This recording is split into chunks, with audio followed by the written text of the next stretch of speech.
Hello, Internet! Welcome to 2.5 Brains. This is the Survivor Season 42 preview show. I'm your host, YoGrabaGaba. Be sure to subscribe so you don't miss anything. Like our Facebook page, facebook.com/Pavement Road Productions. Email the show directly, pavementroadproductions@gmail.com. Be sure to subscribe, like I said, so you get all the updates. A lot to talk about here. We're going to dive in shortly. I'm your host, YoGrabaGaba, like I said. This is the Survivor 42 preview. We're going to talk about the cast, talk about the season, what to expect, and get started here just in a few moments. Just a little housekeeping off the top. Obviously, the Amazing Race finale show should be out around the same time this one comes out, so definitely check out that.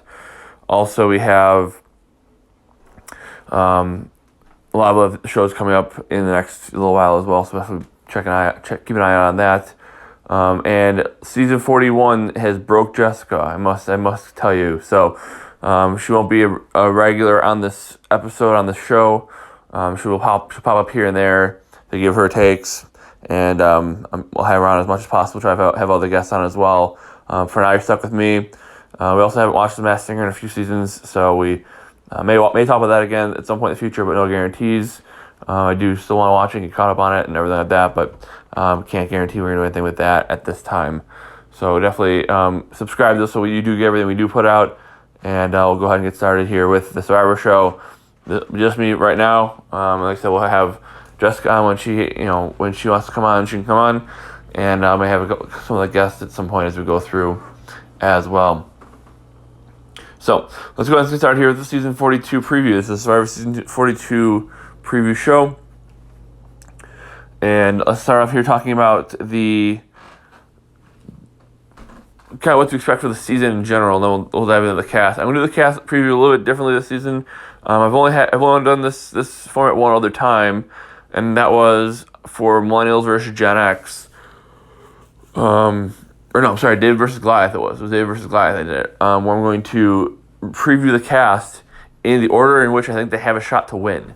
So I will go from 18 to 1 with who I think has the best shot to win, who obviously my winner pick. And that was the only time I had a successful winner pick. That was, of course, the season I picked Nick Wilson, and not for nothing, too, that was one of the best seasons we've had in a while.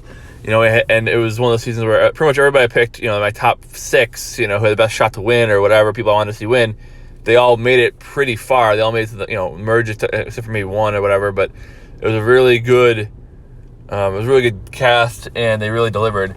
So let's start kind of there, I guess. We'll start there with, I feel good about the cast in general. It's a little bit harder, I feel like, to pick a winner this season because obviously, a very diverse cast. I've been doing a lot of that. 50% people of color or whatever is something I've been focusing on, and all that. And one thing I will say though is it seems really difficult to pick someone I feel like is going to be out early. Like there's a number of people I can see winning. Especially after Erica won last season, it's kind of like, all right, well, if Erica can win, didn't have much of an edit, didn't really do a ton all season, anybody can really win. There's really nobody you're looking at like, yeah, they'll never win. I picked Nora to win. I picked Darnell to win, and Darnell went out first, and Nora didn't have a shot to win after like the third week. Went to the finals and got no votes. So, I mean, the cast, I feel like there's a lot of people on the season who are who could be good players, who could do really well, who could get, knocked out early or could get, whatever. But I am having a much harder time picking somebody I think is going to do bad than I'm picking somebody I think is going to do good. So there's going to be definitely people who I feel good about who are going to go out pre-merge. That's definitely going to happen. But like I said, even last season, I wouldn't have predicted Abraham to go out early. I mean, he's a big, tough, big, strong dude. I wouldn't expect him to go out early. Obviously, a Girls Alliance, takes effect, and then he's the odd man out. Sarah, I could have seen her going out a little earlier, I guess, but again, she kind of was like the Molly or the Chelsea of her season, where from 39, where she just kind of was doing. It seemed like she could have been really good, but just it never really materialized. So, and then obviously Brad, he seemed strong, but just seemed kind of awkward. And he was from the middle of nowhere, small town person. So again, I didn't really see him necessarily doing all that great for that reason. But this season has a few people like that, but overall, the cast is pretty solid. And I said the casting is all that matters, really. If the cast is good, it's going to do well. If the members of the cast play well, they're going to do well. Obviously, I said last season broke Jessica. She is just kind of over Survivor right now. She'll probably still watch in the background, but isn't really going to be on the show much. And I get it. There's a lot of stuff that on the show that we never when I tuned in to watch Survivor 22 years ago, I didn't watch it for what I'm watching, for what they're showing us now. I didn't watch it for those things. I watched it because there's an adventure. I watched it because there's some cool gameplay. I watched it for strategy, all that stuff. And this strategy even has kind of gone by the wayside a little bit for for social causes and that kind of stuff. And that's great, but that's not the game, and that's not the way we should do it. Plus, the producer involvement's over the top. I mean, there's a twist every week, and it's just so random. That's why we haven't had a great winner since 40. Obviously the season before, but even before that, we didn't have a great winner since Nick was pretty good. Adam was a really good winner, but we haven't had really a great winner in a while. Why? Because the twist. There's so many random things that happen. Either there's a ton of random stuff, or there's a couple people who dominate the game, like Wendell and Dom. But that's it. Like, it's either complete domination, it's boring, or it's so the opposite way, where it's just random and never, and the good players are shot because there's too much randomness injected in the game. The producers get too involved. So that's kind of, this season's going to be similar. I mean, this season's going to basically be a redux of the season before. A lot of the same twists. The idols that you have to say a phrase for the idol to be activated, and knowing, so everybody knows you have it, and that kind of thing. I wonder if they're going to do the same pre-merge stuff with the protect your vote or risk your vote type of thing. We'll see how all that goes. I mean, they probably didn't see how all that played until now, until recently. So, until they aired the show. So I don't know if if they see the fans loved it, fans hated it. We'll see. I hope they stick more to, again, people hate, some people love the social justice stuff. Some people hate the social justice stuff, and it is definitely, for me, in my opinion, it's definitely way too much. I hope they just stick to the show and to the game and that. Like, can we just watch a reality TV show and a game and a strategy game without having people preaching? Let's just watch the show. And that's a big part of the reason why Jessica didn't want me to preach that too. And I'm the same boat. One of us has to stay on to do the show. So I released her from her obligation, and I'm I guess kind of still in the same spot. I'm doing it, but it's not as good as it used to be. And that's unfortunate. But other than that, like I said, I think the season's gonna be the same. I mean, it's gonna be pretty much the same stuff, just different players. And listen, and honestly, that's fine. I've been fine. I've said before. I said if you give me just rework, you can give me the same 600 players in different combinations with different twists. You can redo Edge of Extinction.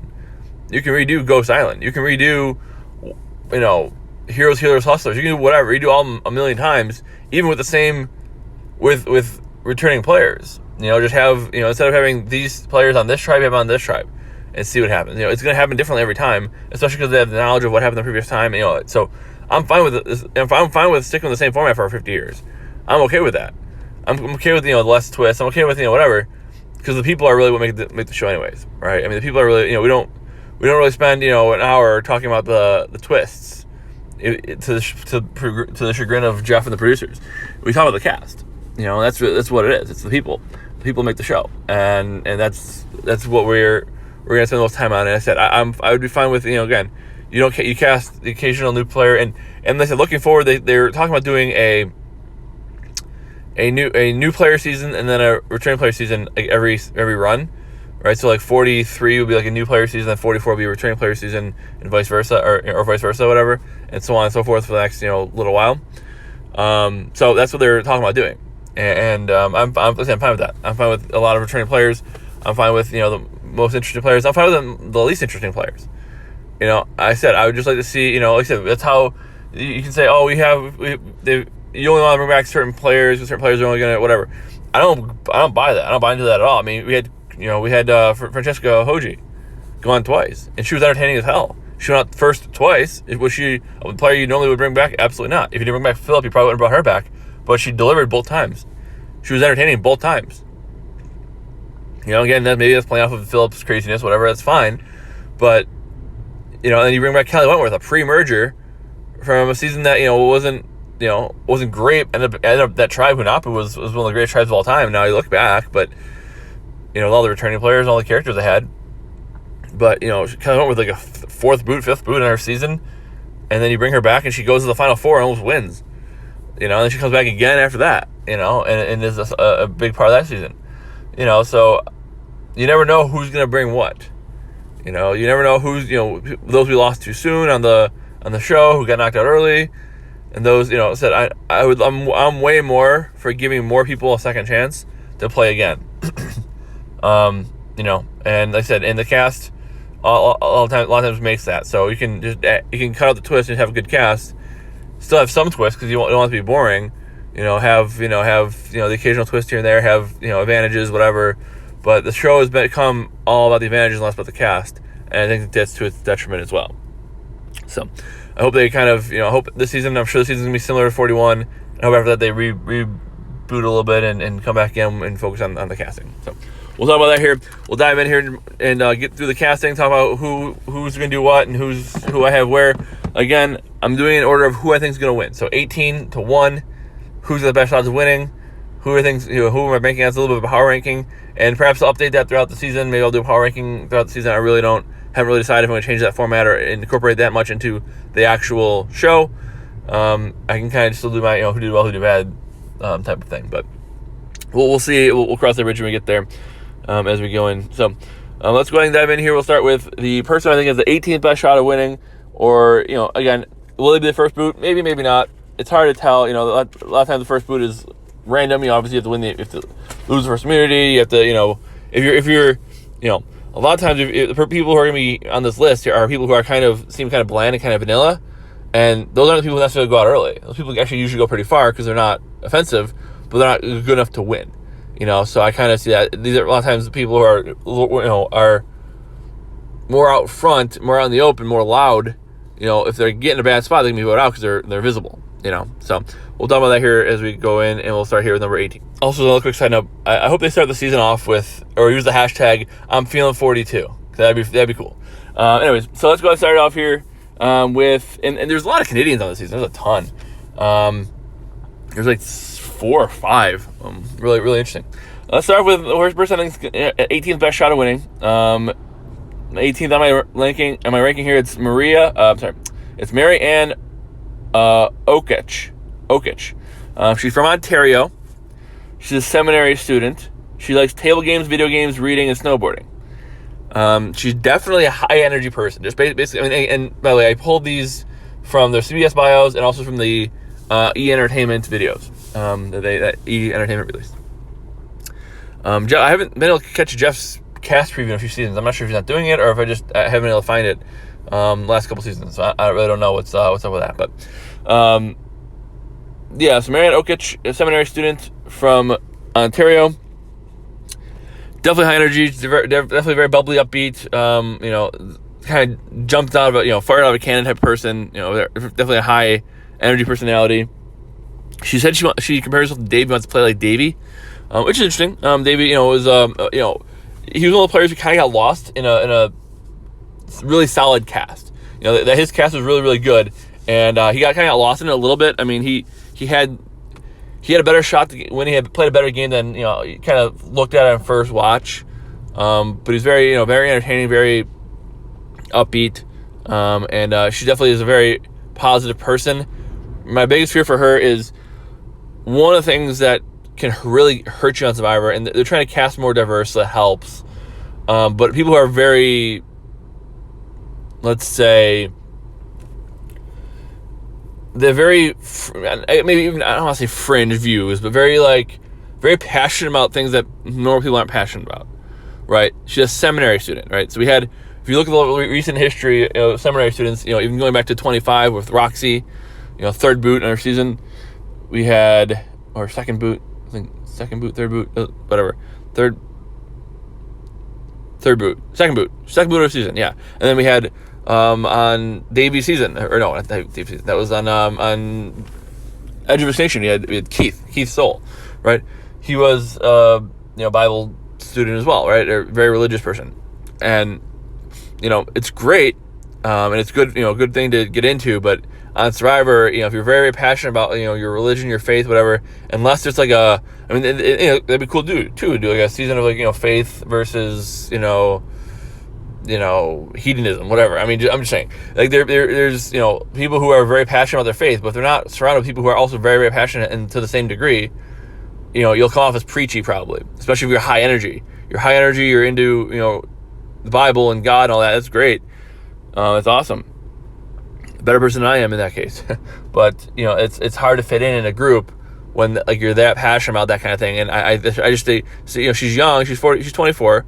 She's one of the younger players, actually. This is a slightly older cast, which I do appreciate when it's not all 20-year-olds. Like last season, there's a lot of 19, 20-year-olds, which, is fine, but I prefer them to have more of a diverse age range. Talking about diversity. And I guess, again, she's just, I don't think she's going to be able to hide. I think she's high energy. She seems like she's in good shape physically, but I don't know, if it's her or a big dude that they're going to keep early on. I just see, I see her being, kind of a casualty of that. And again, I think early you want to kind of hide. You want to be, a member of an alliance, not the leader of an alliance. And I just think that she's going to be, cast aside because of those things. And I don't know if she'll be able to build the best bonds. We'll see. I wish her well, but I just don't see her winning. So I have her as my number 18. And now for number 17, I'll get to that in just a second. I do want to talk about, I talked about a minute ago about there's likely going to be a returning player season, probably 43 or 44. And I can tell that the returning player season is coming up, because I feel like the producers and the casting have that in the mind a little bit, and you also can kind of tell who they're looking at, right? Who they're targeting. I mean, we've speculated before, Christian Hubicki, Angelina Keeley, Janet Carbon, people like that, Elaine Stott, people who made a bit of a splash the first season, didn't win, whatever. Maybe it's like a second chances type of season, maybe another fan vote type thing, or just whatever. And this person kind of makes me think of that a little bit. My number 17 is Myra Sharon. She's a stay-at-home mom. She's from. I actually don't really wrote that one down. I don't know if I wrote down where she's from. But she described herself as spicy, which is interesting. A fun fact about her brother actually was the first nurse to die of COVID in New York. So obviously sad, personally affected by COVID. She put him down as her hero, which obviously makes sense. And, it's one of those things where, they COVID hit people really hard, and pre-COVID, it's definitely a different world than post-COVID for sure. So definitely an inspirational story.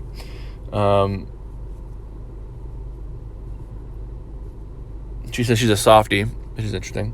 And she says she wants to play like a combination of Angelina Keeley, which again, I feel like producers had that on the mind.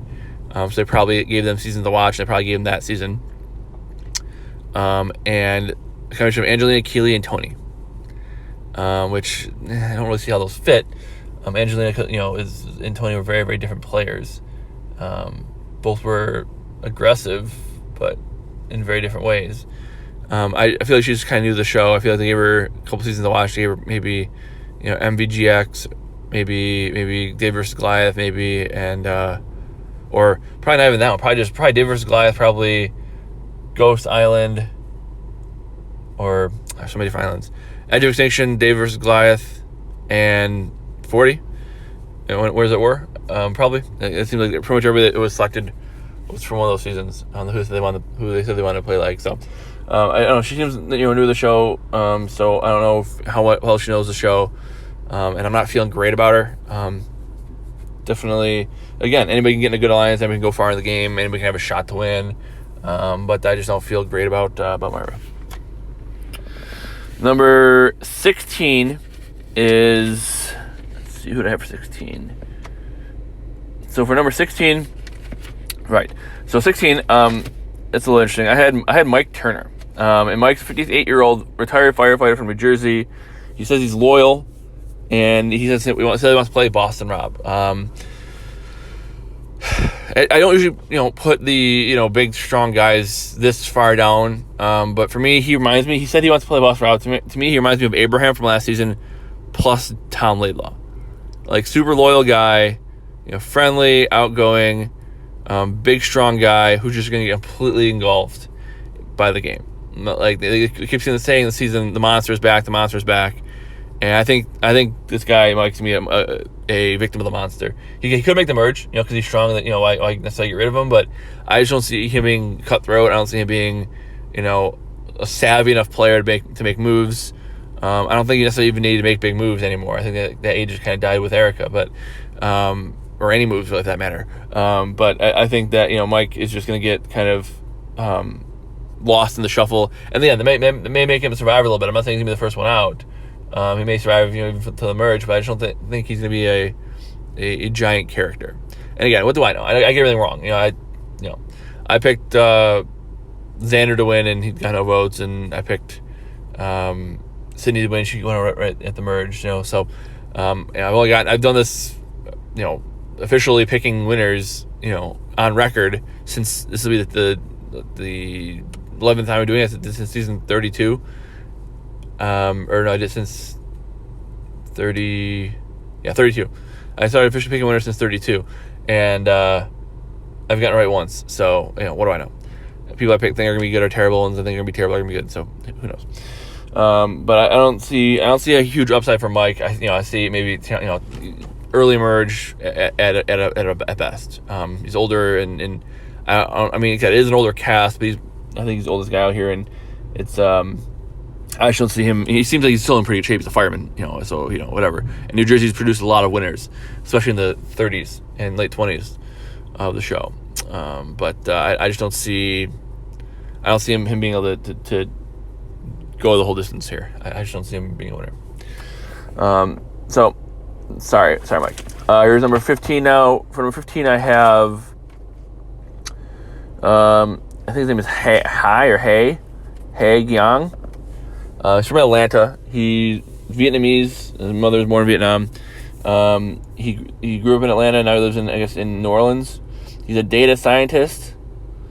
A fun fact about him: he hates judgmental people, which is funny because you're on a show where people can be basically judging each other, and there's an actual jury on the show, and they're gonna judge you every week when they decide to vote whether or not to vote you out. He reminds me a little bit of. He reminds me a little bit of, what was his name? On Ghost Island. He went out early. He seemed like he was going to be pretty good, but he went out early. People are yelling at the TV right now. Yelling at their radio right now, their podcast. James Lim, thank you. Reminds me a little bit of James Lim, just for the fact that, he seems very smart. He seems pretty athletic. And he just seems a little bit awkward. Like James was. James was really, one of the best, total package. He just, social game, and he got kind of swept up in stuck on a bad tribe and wasn't the victim of the numbers. And for this guy, they always say, 3 words to describe you. He said aggressive, astute, and audacious, which is like, let's use 3 A words and let's try to use some words that make me sound smart. And I don't know if that's a good fit for Survivor, because I think people are gonna be like, okay, stop talking over our heads. He is 29, and I think he was born here. His mother from Vietnam, I guess, but I think he was born here. So he's not like he's doesn't know the language or anything like that. He seems like he can fit in pretty well. But he also said he said he wants to play Parvati. He's like Parvati, except not hot or charming. So he's not Parvati. Which is funny. I mean, it's he's definitely self-deprecating, all those things. I don't know if he's gonna, I see him being again swept up in either numbers or, victim of numbers, or just somebody who, they're making a strong bonds, and I think he's gonna be talking over people's heads a lot. I think that's gonna be a bit of a problem for him. So, Other than that, I don't really see much else in the way of how he's gonna do. Could be great, could go far. I wouldn't mind seeing it. He seems like he's a good enough guy, and he's almost 30, and it's, I said, the range. I think the best range to play Survivor is between, like, let's say 25, maybe 28 to like 38, 40. Like, really, that's like the 12-year range where, like, you're in your best spot to win the game. I feel like I think most winners are kind of in that range. So he's definitely in that range. I just don't know if he's gonna really be able to connect with people that well. He just seems like he's gonna talk over people's heads a lot, which could be a problem. And then now for number 14. For number 14, I have the first openly transgender player, Jackson Fox. Now, Zeke was transgender, but we didn't know that through his first season and until halfway through his second season when he was outed. Zeke there, that it didn't come on the show till then. I assume Jackson's going to talk about this on the show. I mean, I should be, open about it on the show. I don't know. I haven't heard for sure, but I assume. So Jackson Fox from Pasadena, Texas, healthcare worker, wants to play like Elaine Stott. Again, it seems newer to the show. Obviously, Elaine's great. Who doesn't love Elaine? I feel like, if you're going to pick somebody, it's maybe just recent because you know the recent season better because it's recent and they're in your mind. But I feel like, somebody who doesn't really know the show would pick Elaine. I mean, I would, if you asked me, pick a lady who's that archetype, I would have picked Lauren Rimmer. I think I even like Lauren Rimmer better than I liked, Elaine. But still, I your mileage may vary on them. But I'm wondering, again, how Jackson's going to do. It could be a thing where they, like the JT thing, where people are like, I want to lose to you because you're so great. That's certainly possible. But like I said before, when you're very, very different from other people, a lot of time, and even with a very diverse cast, being trans is still different, and it's a lot of times hard to fit in that way. I just don't know how Jackson's going to do. I mean, maybe I'll be wrong. Maybe I will be. Maybe Jackson will be great, but I just don't see it. And for Jackson's sake, I hope Jackson does well, but I just don't see there being a huge upside for Jackson on the show, and that's that is what it is. We'll see. Definitely. Again, I definitely get a recruit vibe though, for sure, based on the fact that wants to play like Elaine, which was just the 31st season. They didn't see 41. Obviously, I don't think they saw the entirety of 40. Maybe they actually no, they definitely did. They definitely did because they didn't film for it because of COVID. So that's right. So they actually did see all of 40, but they saw 39, 40, and So I don't know if they really, I don't know if they saw. I don't know if this person's really a major player in the game. I just feel like again, could be one of those things where people think Jackson's amazing, wants to keep Jackson to the end, but I just don't see there being a winner upside for Jackson Fox. And now for number 13, let's talk about, I have Jenny Kim, 43 from Brooklyn, creative director. And this is welcome to my high variance player of the season, for sure. I can see Jenny winning this whole thing. I can see her going out early. She looked way younger than she is. But I can see her winning the whole thing. I can see her going out really early. She kind of get a little bit of the Michelle Yee vibe where really good player, could have gone really far, got screwed by a twist.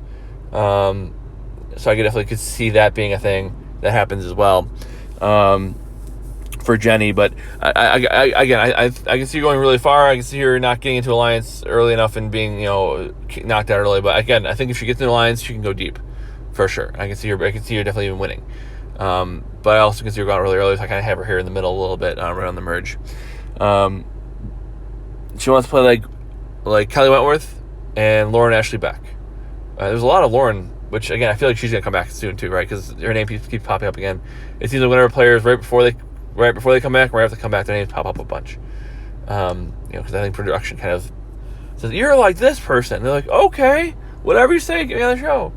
So I don't know. I think that's certainly a possibility. But other than that, I mean, I think there's some really good upside for her, and I think there's a bit of a downside for her as well. I can see her going either way, But again, it seems like a little bit newer fan to the show. I mean, watching 38 and 39 before you'll play Survivor, it seems pretty obvious. There's been a lot of people who were put on the show who talk about players from 38, 39, and 40, of course, on their bio. So I don't know how long she's been a fan of the show. I assume not a ton. It doesn't scream super fan to me, but then again, who knows? So we'll see. Not really much else to say. A lot of the people too have had very little to say in their bios, so it's kind of like hard to even pinpoint who they are or much about them because they didn't say a ton. And Jenny was kind of one of those people. So, however, at 13 here again could go either way. I could see you being great, could see you being terrible. Really can't say either way. But moving on to number 12, I have Lydia Meredith, 22. She's from Virginia, lives in California as a waitress. She enjoys writing comedy, which gave me a huge Hannah Shapiro vibe for sure. She kind of reminds me a little bit of Hannah Shapiro mixed with maybe Lyrsa Torres from David versus Goliath. Again, interesting combination. It's just my feeling on her. But the writing comedy waitress wants to be, I'm sure she wants to be a professional writer or actress. That's what most waitresses are in California, near LA. She said she wants to play Tom Westman, which is a good poll. I mean, huge poll. Love it. Tom hasn't played since season 20, but he won, season 10 and is, he's a rock star. So, of course. Obviously. What else? She also said she would play like Suri, which again is great. Who wouldn't want to play like Suri? And she said she's a little crazy like Debbie. So I think she's gonna be entertaining. I think Lydia, if she gets enough, let's say screen time and isn't overshadowed by other players, I think she can definitely be fun. She actually gave me a little bit of Evie from last season. A little bit vibes of like Evie.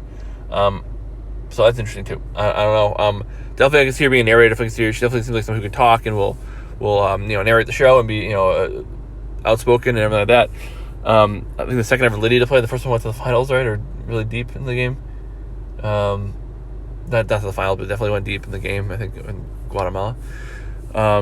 So that's interesting, and so we'll see what happens. But I think overall, Lydia, I have her 12.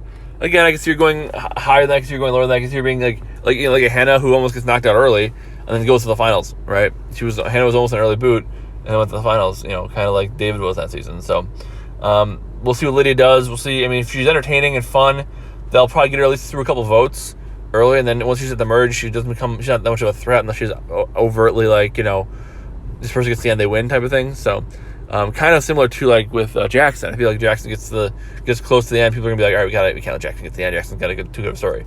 I feel like Lydia's kind of the same boat. So we'll see. But I'm 22 as well. Again, one of the younger people on the cast this season, which is rare. A lot of times 22s. At least recently, 22's been like pretty much right dead center of the cast with all the 19-year-olds I've been having on there. But 22, a little bit younger. But again, moved from Virginia to California, so has had some life experience. Moving across the country. So we'll see what happens. I will hold out hope for her. I could see her going away, but I'm not super pumped for her necessarily. But we'll see. I'm pumped for her maybe to go far, but not necessarily to win. Next is number 11, Jonathan Young. Jonathan Young, 29. Again, right probably in the middle, or skewing maybe a little bit younger actually of the cast, but right pretty much in the middle age range of the cast. Jonathan Young from Alabama. He's a beach service company owner, which I'm not really sure that is, but cool. He's super strong. He broke a world record for doing chin-ups with like 100 pounds strapped to his back or something, which is crazy. I can't do 100 pounds. I can't do anything lifting 100 pounds or a chin-up. So him doing both is pretty exciting. He says he mentions Ozzy like 6 times. He likes joining them, obviously. So he definitely knows a little bit of the game. Again, this could be one of the things where if you know what your archetype, you're Ozzy. So maybe that's just kind of like, hey, you're like Ozzy. He's like, okay, Ozzy. And then he watched 38 with Joe, So I don't know how much of this he doesn't seem like a super duper fan by any means, but definitely ripped, definitely huge. And to me, he kind of reminds me a little bit of Vince Sly from 30. The weird, a little bit creepy guy from 30. All about your aura and all that, right? So I have him like the love child of Ozzy, Luce, and Vince Sly. So I don't know if that's a good thing or bad thing. That skews kind of bad for me, but again, the Ozzy's, the Joes, they're always fan favorites, but they never win. And that's why I have him here at 11. I don't think he's gonna go out early. I don't think he's gonna be the first person to vote out the game necessarily. Because why would you if he's definitely an asset in the challenges? But again, Joe's upside, and Malcolm's the best version of that. But then you have Ozzy and Joe and all them. They're they'll help you win challenges. They'll get you through the merge without really any problem. And then as soon as you get to the merge, as soon as they lose, they're gone because you can't let them get far. And I feel like that's kind of this guy's trajectory for sure. I definitely see him going, to the merge, maybe a vote or two after the merge. He loses the challenge, doesn't have an idol, and he's gone. So I guess I have see that being the case for him. And now finally for the top 10. Top 10 have Swati Goal, 19 from California, an Ivy League student.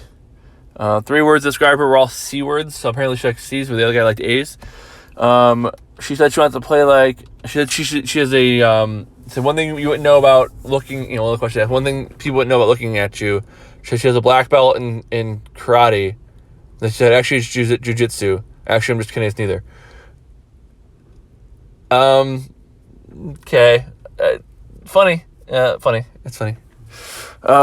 She said she wants to play a combination of Victoria Bemundi and Chaos Cast. So I love Chaos Cast. Obviously, that's a good pull. Another one of those people who's younger than Survivor, which is, God, makes me feel old. But she reminds me a lot of JD from last season. I feel she's going to play way too hard.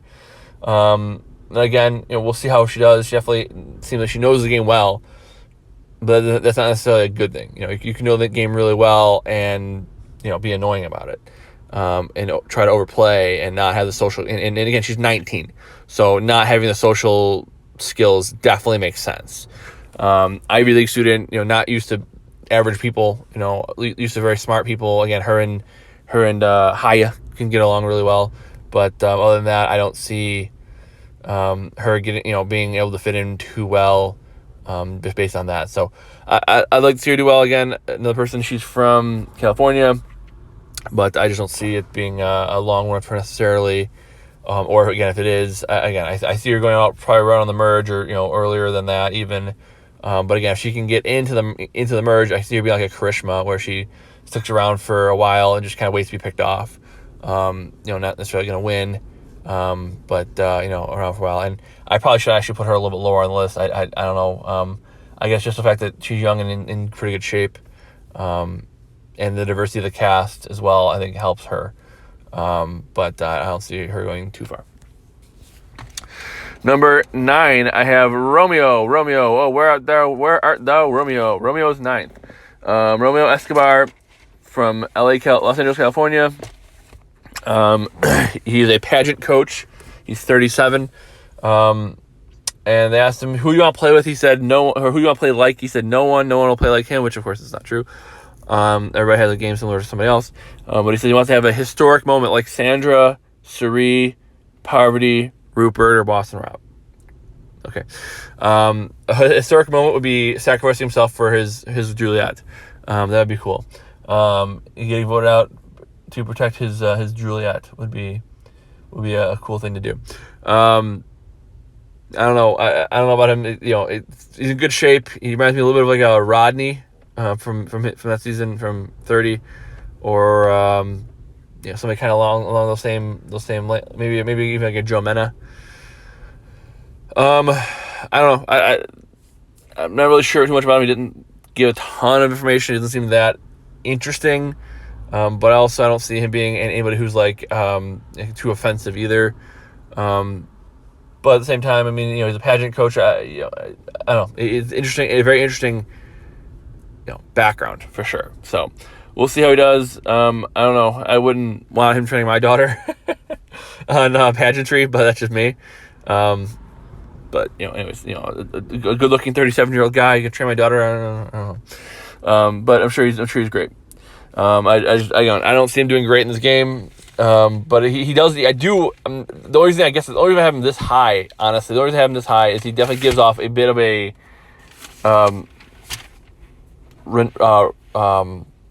geez, oh my gosh, from last season, fifth place finisher from last season. Oh my God, I want to say Reynolds. That's obviously the guy from 26. Ricard, thank you. Thank you, finally memory. Ricard, he definitely reminds me a bit of Ricard. Ricard from last season. He has a similar vibe, similar, seems like, almost similar look, similar personality, seemingly. So I could see him being that type of player. And if he can, again, not be the most outspoken, loudest, in-your-face threat, do decent challenges, get to the spot where he's in striking distance, If Ricard can win one more immunity or survive one more vote, he gets the fire making, maybe wins that challenge or wins the fire, and he's in the end win the game. So I can see Romeo going there. I don't know if he's gonna have that same upside as Ricard. Ricard definitely kind of surprised me a little bit more than he did better than I expected him to do. But again, the humility maybe hurt. The lack of humility maybe hurt Ricard a little bit too. So maybe Romeo will have that. I don't know. But that's where I have him placing. Next is number 8, of course. And for number 8, I had, let me make sure, go through my notes real quick, make sure I have it correct here. Yes. Number 8, I had Tori Meehan. Tori from Tulsa now lives in Rogers, Arkansas. She's a therapist. She seems talkative and a bit of an over-explainer. She told a story about how she met Jonathan Penner at an airport one time, and it was like a 35-minute story telling about how she met Jonathan Penner, and she's super, super excited, and she started crying, and that's great. She knows the game. Obviously, she's been watching since she was a kid. She was 11 years old when she met Jonathan Penner, so God, does he feel old. She told that story, and it definitely over-explained it quite a bit. But she's a therapist, so it's hard, because she's like an over-explainer. She seems like she, is a little bit too talkative over the top, but she's a therapist. And, good at listening to people. Therapists are good at listening to people. And Denise Stapley, famously, one of the best people in the world at having empathy and listening and a great winner for that reason. Could listen to people, could hear what they had to say and make them feel heard. And that's a huge, huge skill to have. So, we'll see if she does that. She's 25. She's not, the same age as Dawn, not the same age as Denise was when she played. I think Dawn Meehan. She's not the same age as Denise was when she played. Denise was a little bit older, so has a little more life experience. But and obviously they're both not from the hugest part of the world either, right? I mean, biggest towns. So I do see some upside for Tori. I'm a little bit concerned about the fact that she's seems a little bit talkative and a little bit of an over-explainer. She also said she's self-aware, which anytime anybody says that in their bio, that means they're definitely not. Because a self-aware person wouldn't put that they're self-aware in their bio. So that hurts a little bit too. Obviously, she loves Penner. She said she wants to play Kim 100%, which of course Kim's great. And Kim was brought up a lot as well and by a lot of players. Obviously she had just played, and kind of got, was seen as too much of a threat in her season, because she's one of the greatest to ever play. So she had played a different game and didn't get the job done on 40. But I definitely see Tori. I can see her winning. I do. I definitely could. I mean, definitely has the skills, but I think she doesn't have. She's not quite as good of a player as a Denise, but also is has a similar upside. I just don't think she's going to quite get there. But again, I could be wrong, and she could win. I could definitely see it. But I don't think she's going to be quite as good of a player as a Denise Stapley. Therefore, will fall a little short. She also said she's going to bring a picture of Jonathan Penner with her, which is kind of weird. I get it. You like Jonathan Penner, that's great. But if you go into the Ponderosa at the beginning of the show and you have a picture of another Survivor player up there, people are going to be like, "What is this girl doing?" And they're going to probably, it's obviously you're a bit of a super fan if you bring a picture of another Survivor to hang up in your room when you're at Ponderosa. So I think it might be a little bit tough for her. But we'll see. Again, again, another person who I fear might be a little bit overplaying because she's so excited to be there. Also, named Meehan. The next guy talked about Jonathan Penner, and they showed a video of Penner, talked about John Cochran, and so they showed a picture of Cochran winning, and Dawn Meehan, and this girl's name is Meehan, and it made me think about, I really, really want to see the Survivor season 53, Survivor baby season, right? When you have, one of Boston Rob's girls out there. You have, Cerie's son. You have Boston Powers, Shane's son. You have, Dominic or Anthony Sesternino out there. You have, one of Kim's kids. You have, Jeremy. One of Jeremy's daughters, or the son who was in the womb when Jeremy won. This kid was not even born yet, but he was born to be a Survivor player. I can see Jeff doing it. I mean, that's hilarious. I want to see that. I want to see that season really bad. Next, though, is Roxroy. Roxroy Bailey, 44. He's a stay-at-home dad from Vegas, originally from New York. He kind of looks a little bit like Jeremy. He says he's Jamaican, loves watching golf, which is interesting. Again, stay-at-home daddy. You wonder what he did before COVID. I mean, a lot of the world changed with COVID, and we don't, people change occupations and left the workforce, and then their spouses get a different job or whatever. So, I really don't know, what he did beforehand. I don't know what his life experience is. It seems like he's had some life experience. Obviously, based on the fact that he moved from New York to Vegas, so it's a bit of a jump. And he reminds me a little bit of Mike, too. Obviously, they're both similar style, a little bit older guys, big, strong guys. I don't think he's quite as big as strong as Mike, but I think he's definitely younger. He's 44, and I think one of them's going to do really well. I think one of them's going to go out pre-merge. Mike kept preaching loyalty, where Roxroy talking about strategy. So I think Roxroy's going to be the better player. But we'll see. I'm excited for both of them. I'm excited to see who's going to do well. But I think Roxroy can do. I think he has a good upside as well. He can definitely be one of those father figures, one of those Dominics, who kind of everybody wants to follow because he reminds them of their dad. And is a good guy, but also can play the game and be strategic and have some tough love as well. So we'll see how it goes. But either way, I like. I think he could do well. That's why I have him here at number 7. Next up is number 6. It's Lindsay Switch. She's from New Jersey. She's a dietitian. She's 31 years old. She says that she's the loud friend. And she hates wasting time. Welcome to Survivor when you're going to be sitting on the beach, for days on end doing nothing. Obviously, this is another one of those, the shortened seasons and everything like that. So, there'll be more going on. It'll be more activity. It'll be faster pace, which is good for someone like her who doesn't like being bored. But also it could be a problem, if you're loud and bored, you better be loud, bored, and fun. Because if everybody's bored and you're loud, they're gonna be hating you. If you're fun and you're entertaining, that'll keep you around. But she just wants to play like Lauren Ashley back again. I feel like Lauren's gonna be back soon next couple seasons. She's got to be. The name's coming up with that. And also too, if you're a woman who wants to be like a female winner of the recent seasons, there hasn't been one. Obviously Erica, but you haven't, may not have. Obviously they haven't seen that season because they just filmed on the same time. Then Lauren was the closest thing you had. Knocked out by Crazy Nora in the fire twist. That or Chris, or even maybe Chrissy Hoffback would be another one to put in that list. But so she says she wants to play like Lauren. She does remind me a lot of Nora though too. So I don't know.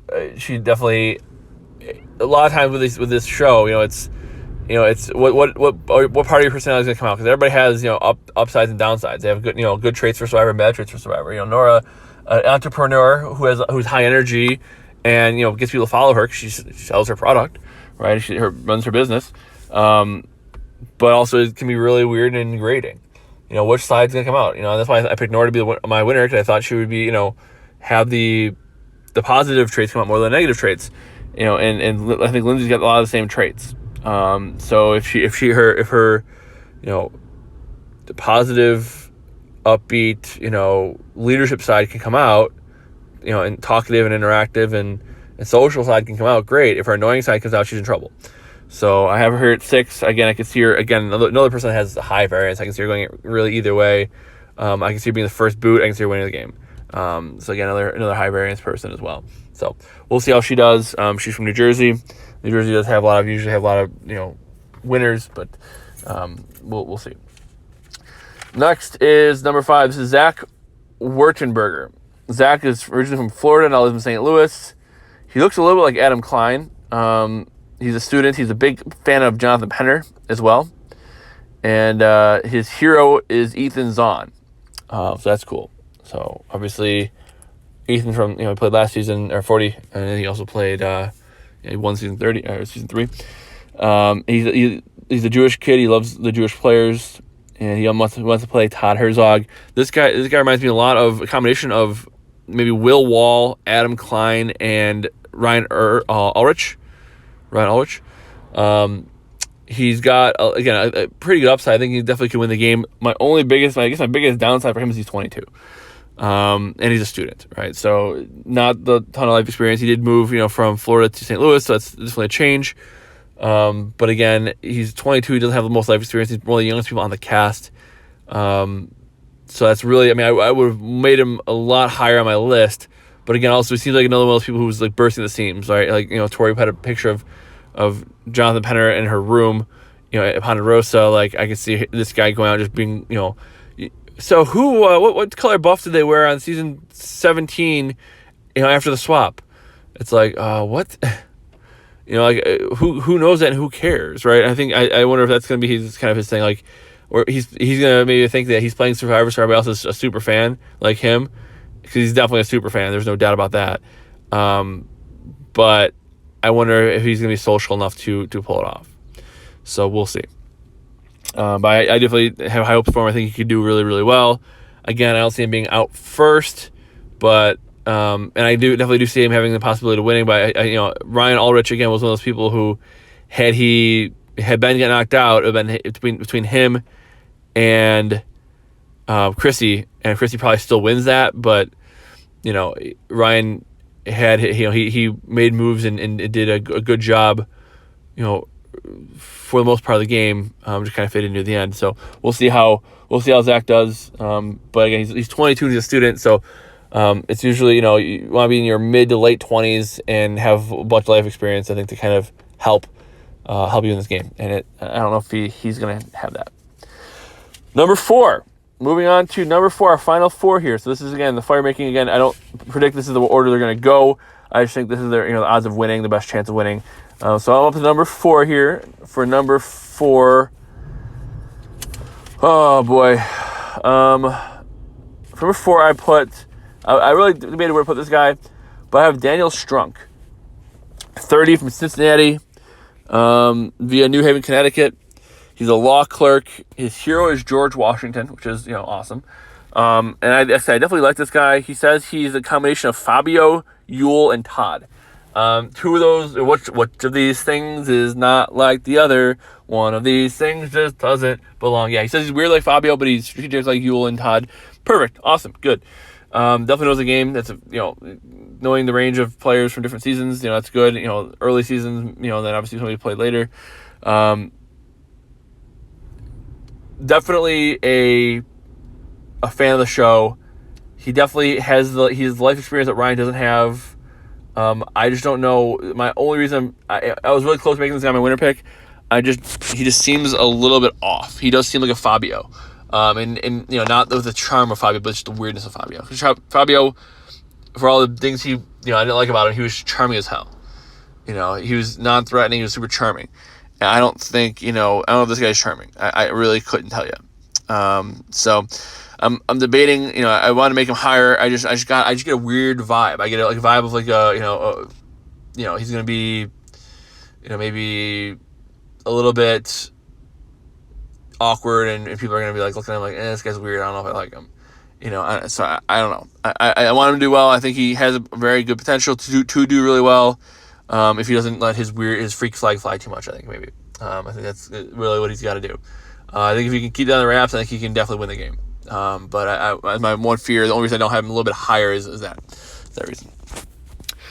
Moving to number 3. Number 3, I have Drea Howell, 35 from San Antonio, Texas, now living in Quebec, Canada. Yes.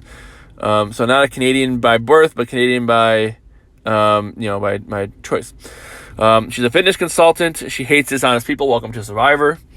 And she wants to play like, I think she mentioned Kim Spradlin. because Kim's also from San Antonio.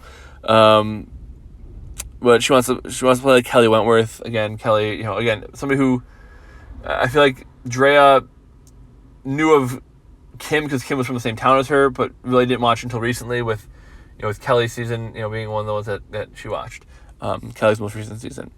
But again, a good player to play like, fitness consultant, 35, again, a good range for Survivor, especially as a woman.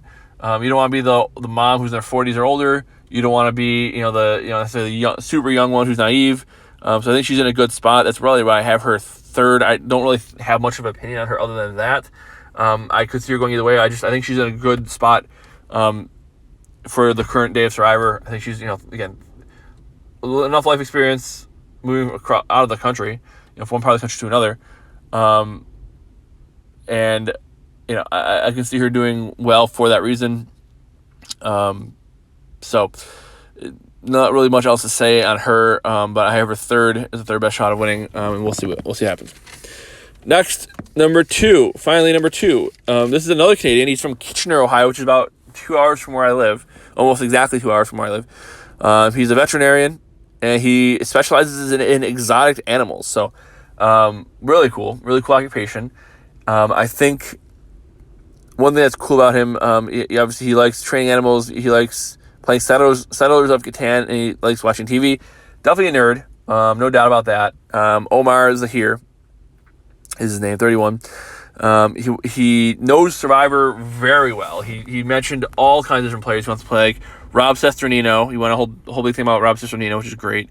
Suri, Tyson, Kim, and Natalie Anderson. So 2 of the best players to never win. 2 of the best players to never win the game, and 3 winners. Not a bad resume. I really like Omar. He definitely seems like a nerd. He definitely seems like he's a person who's, and Roxroy said he was a nerdy guy too. I thought of, immediately when he said he's a nerd, made me think of Davey, who calls himself a blurred. I feel the same way about him, Roxroy, and about Omar. Only fear with Omar, again, is he might be a little bit too nerdy, might not be able to relate to everybody, playing Settlers of Catan and being a gamer and, and that kind of stuff, TV and being, you gotta be super smart to be a vet, especially exotic animal vet. So you gotta be super smart. I'm just afraid he's gonna be too smart for his own good. That's the only reason I didn't make my winner pick. Everything else I like about him. He's in good shape. He's, good age. He's got life experience. He's strategic. He seems, he's got a lot of the good characteristics. I'm just afraid of maybe a little bit lacking in the social game. But I'm everything else seems like he's in good shape for. So I really like him. He's got a good upside. And that's why he's number 2 on my list here. We'll see. I like him though. I definitely can see him doing well. And then number 1 I have is the first one on the list. If you're looking alphabetically by first name, it's Chanel Howell. So my official winner pick for the season is Chanel Howell. 29 years old. She's from New York. Lives in Hamden, Connecticut. She's an executive recruiter. She used 3 words to describe her that were C words as well. So again, people like the rhyming, I guess. And she wants to play like Kim Spradlin, of course. Another really good person to play like. She kind of reminds me a little bit of Natalie from David versus Goliath. She's definitely seems like she knows what she wants and goes after it. But again, she's 29. She's in good physical shape. She's obviously social because she's a recruiter. And again, I think she's set up well. She's in good physical shape. There's really nothing that jumps at me that says, "Oh, this is gonna be a problem for her." So I feel confident, in making her my winner. And unfortunately, I just damned her to lose because of making her my winner. But overall, again, another person I feel has a lot of good qualities, a lot of good skills, and I think she can go really, really far in this game. So I'm gonna make her my official winner pick, Chanel Howell, 29 from New York, now living in Camden. So other than that, I feel good about it. I feel good about the cast. We'll see. We'll see how the twists go.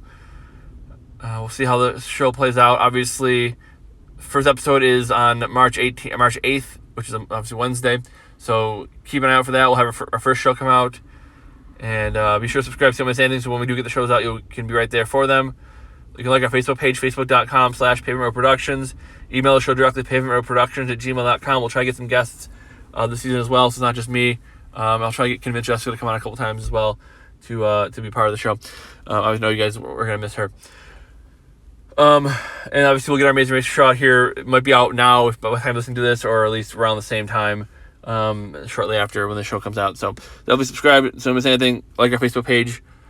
Tell your friends. When a new season starts, it's good to get the information out and start telling people about what's going on. So they're gonna be searching for new shows to listen to. This is a good one for them. About an hour, and then they can go out their day. So definitely thanks for listening. Thanks for being a part of it. And we will be back after the first episode on Wednesday. It might be Thursday, might be Friday when we get it out, but we'll get it out right away. So definitely don't miss anything. Subscribe. And thanks for being a part of it. Thanks for listening. And until next time, I got nothing else for you because the tribe has spoken.